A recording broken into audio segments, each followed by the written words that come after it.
In news overseas, national security officials in Washington are declining comment on newspaper reports that U.S. President Donald Trump approved military strikes against Iran on Thursday, but then pulled back from launching them for unknown reasons. Trump initially authorized attacks on a handful of Iranian targets, such as radar and missile batteries, according to the New York Times and Washington Post. VOA's Slatica Hoke reports.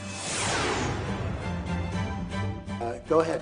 Talking to reporters during a meeting with Canadian Prime Minister Justin Trudeau, Trump said Iran's shootdown of a U.S. drone will further complicate growing confrontation between Washington and Tehran. I find it hard to believe it was intentional, if you want to know the truth. I think that it could have been somebody who was loose and stupid that did it. A senior U.S. military official said it was an unprovoked attack on a U.S. surveillance asset that had not violated Iranian airspace at any time. This attack is an attempt to disrupt our ability to monitor the area following recent threats to international shipping and the free flow of commerce.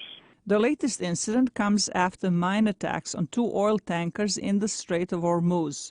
The United States blames Iran's military for the attacks, but Tehran denies any involvement. Iranian officials did confirm downing the U.S. drone.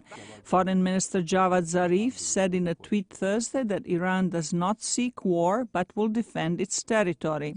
The United States is not eager for another war either. I don't think the president wants to go to war. There's no appetite for going to war in our country. But some Republicans say Iran may force Washington to use military force. If next week they go back into enrichment, putting them back on a path to a bomb, which they were on anyway, then that escalates the tension between Israel and Iran.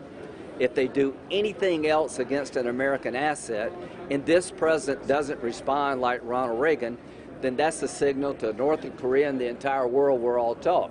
Iran has said it will boost its uranium production in the next few days if it does not get relief from U.S.-imposed sanctions.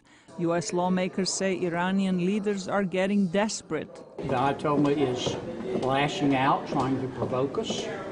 It's clear he's not going to get much help from Europe, and I just think we need to continue what we're doing. Tensions between the United States and Iran have built up since last year after Trump abandoned an international deal with Iran aimed at halting Iran's nuclear development.